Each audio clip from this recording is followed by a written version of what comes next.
ಇವತ್ತು ಈ ವಿಡಿಯೋದಲ್ಲಿ ತುಂಬಾ ಸರಳವಾಗಿ ಒಂದು ಹೊಸ ಬ್ರೇಕ್ಫಾಸ್ಟ್ ರೆಸಿಪಿನ ಮಾಡಿ ತೋರಿಸ್ತಿದ್ದೀನಿ. ಜಸ್ಟ್ ಒಂದು 5 ನಿಮಿಷದಲ್ಲಿ ಈ ಬ್ರೇಕ್ಫಾಸ್ಟ್ ರೆಸಿಪಿನ ನೀವು ಮಾಡ್ಕೋಬೋದು. ಮತ್ತು ಡಿಫ್ರೆಂಟ್ ಆಗಿರುವಂತಹ ರುಚಿ ಕೂಡ. ಸೊ ಖಂಡಿತ ಒಂದು ಸ್ವಲ್ಪ ಟ್ರೈ ಮಾಡಿ ನೋಡಿ.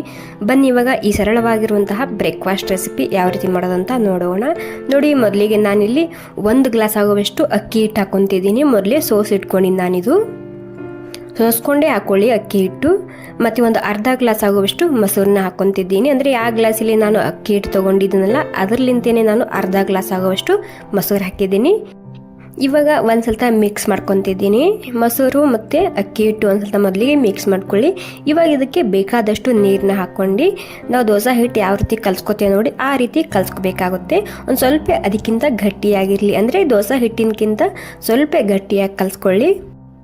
ಮತ್ತು ನೀರು ಕೂಡ ಅಷ್ಟೇ ಜಾಸ್ತಿ ಒಮ್ಮೆನೇ ಹಾಕಬಾರ್ದು, ಸ್ವಲ್ಪನೇ ಹಾಕ್ಕೊಂಡು ಕಲಿಸ್ಕೊಳ್ಳಿ. ಓಕೆ ನೋಡಿ, ಸ್ವಲ್ಪನೇ ಹಾಕ್ಕೊಂಡು ದೋಸೆ ಹಿಟ್ಟಿನಕ್ಕಿಂತ ಸ್ವಲ್ಪ ಗಟ್ಟಿಯಾಗಿ ಕಲಿಸ್ಕೊಂಡಿನಿ. ಒಂದು ಸ್ವಲ್ಪ ಮೊಸರು ಹಾಕ್ತಿದ್ದೀನಿ. ನನ್ನ ಹತ್ರ ಮೊಸರು ಇದೆ ಹಾಕ್ತಿದ್ದೀನಿ. ನೀವು ಇಲ್ಲ ಅನ್ನೋದಾದರೆ ಒಂದು ಅರ್ಧ ಗ್ಲಾಸ್ ಹಾಕೊಂಡ್ರು ಭೀ ನಡೆಯುತ್ತೆ. ಓಕೆ ನೋಡಿ, ಯಾವ ರೀತಿ ಕಲಿಸ್ಕೊಂಡಿದ್ದೀನಿ ನಾನು ತೋರಿಸೋಗುತ್ತೀನಿ ನಿಮಗೆ. ಸ್ವಲ್ಪ ಗಟ್ಟಿಯಾಗಿದೆ. ಇವಾಗ ಇದರಲ್ಲಿ ತುರಿದ ಹಸಿ ಶುಂಠಿ ಹಾಕ್ತಿದ್ದೀನಿ. ಮತ್ತು ಒಂದು 2 ಹಸಿ ಮೆಣಸಿನ್ಕಾಯಿ ಹಾಕ್ಕೊತಿದ್ದೀನಿ. ಮತ್ತು ಕರಿಬೇವು ಸೊಪ್ಪು ಹಾಕ್ತಿದ್ದೀನಿ. ಮತ್ತು 1 ಕ್ಯಾಪ್ಸಿಕಮ್ನ ಸಣ್ಣದಾಗಿ ಕಟ್ ಮಾಡಿ ಹಾಕ್ಕೊತಿದ್ದೀನಿ. ಮತ್ತು ಸಣ್ಣದಾಗಿ ಕಟ್ ಮಾಡಿ ಒಂದು ಈರುಳ್ಳಿ ಹಾಕ್ತಿದ್ದೀನಿ. ಮತ್ತು ತುರ್ಕೊಂಡು 1 ಕ್ಯಾರೆಟ್ ಹಾಕ್ಕೊತಿದ್ದೀನಿ. ಮತ್ತು ಸಣ್ಣದಾಗಿ ಕಟ್ ಮಾಡಿದಂತಹ ಪತ್ತ ಗೋಬಿ ಹಾಕ್ತಿದ್ದೀನಿ, ಅಂದರೆ ಕ್ಯಾಬೇಜ್ ಹಾಕ್ಕೊತಿದ್ದೀನಿ. ಮತ್ತು ಸಣ್ಣದಾಗಿ ಕಟ್ ಮಾಡಿದಂತಹ ಕೊತ್ತಂಬರಿ ಸೊಪ್ಪು ಹಾಕ್ತಿದ್ದೀನಿ. ಇವಾಗ 1 ಚಮಚ ಆಗುವಷ್ಟು ಜೀರಿಗೆ ಮತ್ತು ರುಚಿಗೆ ತಕ್ಕಷ್ಟು ರೆಡ್ ಖಾರದ ಪುಡಿ ಹಾಕ್ಕೊತಿದ್ದೀನಿ. ನಾವು ಮೊದಲೇ ಹಸಿ ಮೆಣಸಿನ್ಕಾಯಿ ಹಾಕಿರ್ತೀವಲ್ಲ, ಈ ರೆಡ್ ಖಾರದ ಪುಡಿ ನೋಡ್ಕೊಂಡು ಹಾಕ್ಕೊಳ್ಳಿ. ಬಟ್ ರೆಡ್ ಖಾರದ ಪುಡಿ ಒಂದು ಸ್ವಲ್ಪ ಹಾಕ್ಕೊಳ್ಳಿ. ಹಸಿ ಮೆಣಸಿನ್ಕಾಯಿ ಕ್ವಾಂಟಿಟಿ ಸ್ವಲ್ಪ ಕಮ್ಮಿ ಮಾಡ್ಕೊಳ್ಳಿ. ಮತ್ತು ರುಚಿಗೆ ತಕ್ಕಷ್ಟು ಉಪ್ಪು ಹಾಕ್ಕೊತಿದ್ದೀನಿ. ನೀವು ಇದರಲ್ಲಿ ರೆಡ್ ಖಾರದ ಪುಡಿ ಹಾಕೋದ್ರಿಂದ ಕಲರ್ ಸರಿಯಾಗಿ ಬರುತ್ತೆ. ಹೀಗಾಗಿ ಹಸಿ ಮೆಣಸಿನ್ಕಾಯಿನ ಸ್ವಲ್ಪ ಕಮ್ಮಿ ಮಾಡ್ಕೊಳ್ಳಿ, ರೆಡ್ ಖಾರದ ಪುಡಿನ ಹಾಕ್ಕೊಳ್ಳಿ. ಇವಾಗ ಎಲ್ಲನೂ ಸೇರಿಸಿ ನಾನು ಒಂದು ಸ್ವಲ್ಪ ಮಿಕ್ಸ್ ಮಾಡ್ಕೊತಿದ್ದೀನಿ. ಮತ್ತು ನೀವು ಇದರಲ್ಲಿ ನಿಮಗೆ ಇಷ್ಟವಾದಂತಹ ತರಕಾರಿನ ಹಾಕ್ಕೋಬೋದು. ಯಾವ್ದು ಇರ್ತದೆ ಅದನ್ನೇ ಹಾಕ್ಕೊಂಡು ಮಾಡ್ಕೋಬೋದು.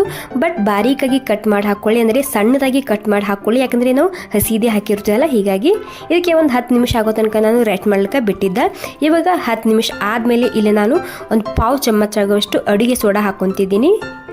ನಿಮಗೆ ಅಡುಗೆ ಸೋಡಾ ಇಷ್ಟ ಇಲ್ಲ ಅನ್ನೋದಾದರೆ ನೀವು ಇಲ್ಲಿ ಒಂದು ಅರ್ಧ ಚಮಚ ಆಗುವಷ್ಟು ಏನೋ ಕೂಡ ಹಾಕೋಬೋದು. ಬಟ್ ಲಾಸ್ಟ್ ಮೂಮೆಂಟ್ನಾಗೆ ಹಾಕ್ಕೊಳ್ಳಿ. ಅಡುಗೆ ಸೋಡಾ ಹಾಕಿದ್ರೆ ಭೀ ಪರವಾಗಿಲ್ಲ, ಏನೋ ಹಾಕಿದ್ರೆ ಭೀ ಪರವಾಗಿಲ್ಲ. ಇವಾಗ ಎಲ್ಲನೂ ಸೇರಿಸಿ ಮಿಕ್ಸ್ ಮಾಡ್ಕೊಂಡು ಆಗಿದೆ. ಮಿಕ್ಸ್ ಮಾಡ್ಕೊಂಡು ಆದಮೇಲೆ ನಾನಿಲ್ಲಿ ಸಣ್ಣ ಪ್ಯಾನ್ ಇಟ್ಕೊಂಡಿನೊಂದು. ನಿಮ್ಮ ಹತ್ರ ಸಣ್ಣ ಪ್ಯಾನ್ ಇಲ್ಲ ಅನ್ನೋದಾದರೆ ನೀವಿಲ್ಲಿ ದೊಡ್ಡ ಪ್ಯಾನ್ ಬರುತ್ತೆ ನೋಡಿ, ಅದನ್ನು ಕೂಡ ಯೂಸ್ ಮಾಡ್ಕೋಬೋದು. ಅಥವಾ ದೋಸೆ ಪ್ಯಾನ್ ಬರುತ್ತೆ ಅಲ್ಲ, ಅದನ್ನು ಕೂಡ ಯೂಸ್ ಮಾಡ್ಕೋಬೋದು. ಇವಾಗ ಸ್ವಲ್ಪನೇ ನಾನಿಲ್ಲಿ ಎಣ್ಣೆ ಹಾಕಿದ್ದೀನಿ. ಎಣ್ಣೆ ಹಾಕಿದ ಮೇಲೆ ಗರಂ ಆಗಿದೆ. ಇವಾಗ ಗರಂ ಆದಮೇಲೆ ಒಂದು ಅರ್ಧ ಚಮಚ ಆಗುವಷ್ಟು ಬಿಳಿ ಎಳ್ಳು ಹಾಕಿದ್ದೀನಿ.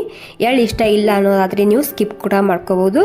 ಇವಾಗ ಎಳ್ಳು ಹಾಕಿದ ಮೇಲೆ ಚಟ್ಪಟ ಅಂದಾದಮೇಲೆ ಒಂದು ದೊಡ್ಡ ಚಮಚ ಆಗುವಷ್ಟು ಹಿಟ್ಟನ್ನ ಹಾಕ್ಕೊತಿದ್ದೀನಿ. ಜಾಸ್ತಿ ಇಲ್ಲ, ನೀವು ಎಷ್ಟು ತೆಳ್ಳಗೆ ಬೇಕೋ ಅಷ್ಟು ತೆಳ್ಳಗೆ ಮಾಡ್ಕೋಬೋದು.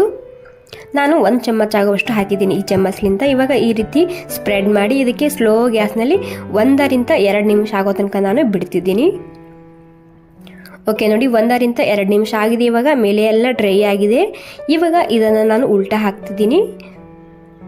ಸಲೀಸಾಗಿ ಬರುತ್ತೆ, ಇದೇನು ಮೆತ್ಕೊಳ್ಳಲ್ಲ. ಓಕೆ ನೋಡಿ, ಈ ರೀತಿ ನಾನು ಸೈಡಿಗೆ ಪ್ಲೇಟ್ನಲ್ಲಿ ಎತ್ತಿಟ್ಕೊತಿದ್ದೀನಿ. ಇವಾಗ ಮತ್ತೆ ಪ್ಯಾನ್ನಲ್ಲಿ ಒಂದು ಸ್ವಲ್ಪನೇ ಎಣ್ಣೆ ಹಾಕ್ಕೊತಿದ್ದೀನಿ. ಎಣ್ಣೆ ಹಾಕಿದ ಮೇಲೆ ಮತ್ತೆ ಒಂದು ಸ್ವಲ್ಪ ಎಳ್ಳು ಹಾಕ್ಕೊತಿದ್ದೀನಿ. ಓಕೆ ನೋಡಿ, ಎಳ್ಳು ಕೂಡ ಅಷ್ಟೇ ಚಟಪಟ ಅಂದಮೇಲೆ ಇದನ್ನು ನಾನು ಉಲ್ಟಾ ಹಾಕ್ಕೊತಿದ್ದೀನಿ.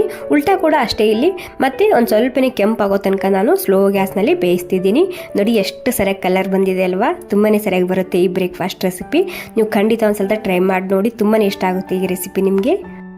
ಓಕೆ ನೋಡಿ, ಕೆಳಗೆ ಕೂಡ ಬೆಂದಿದೆಯಲ್ಲ ಅಂತ ಚೆಕ್ ಮಾಡಿ ನೋಡ್ತಿದ್ದೀನಿ ನಾನು. ವಾವ್, ನೋಡಿ ಎಷ್ಟು ಸರಿಯಾಗಿ ಕಲರ್ ಬಂದಿದೆ ಅಲ್ವಾ. ತುಂಬಾ ರುಚಿಯಾಗಿ ಬರುತ್ತೆ ಇದು ತಿನ್ನೋದಕ್ಕೆ, ಮತ್ತು ತುಂಬಾ ಆರೋಗ್ಯಕರವಾಗಿರುವಂತಹ ರೆಸಿಪಿ. ನೋಡಿ, ನಮ್ಮ ದಿಢೀರಾಗಿರುವಂತಹ ಬ್ರೇಕ್ಫಾಸ್ಟ್ ರೆಸಿಪಿ ತಯಾರಾಗಿದೆ. ಮತ್ತು ಫ್ರೆಂಡ್ಸ್, ನಿಮಗೆ ಈ ರೆಸಿಪಿ ಸ್ವಲ್ಪನಾದರೂ ಇಷ್ಟ ಆಗಿದ್ರೆ ಒಂದು ಲೈಕ್ ಮಾಡಿ. ಹಾಗೆ ನಿಮ್ಮ ಅಭಿಪ್ರಾಯನ ಕಾಮೆಂಟ್ ಮೂಲಕ ತಿಳಿಸಿ. ನೀವು ಇದನ್ನು ಕಾಯಿ ಚಟ್ನಿ ಅಥವಾ ಟೊಮೆಟೊ ಕೆಚಪ್ ಜೊತೆಗೆ ತಿನ್ಬೋದು. Okay friends, thank you so much ಎಲ್ರಿಗೂ ಮತ್ತೊಮ್ಮೆ.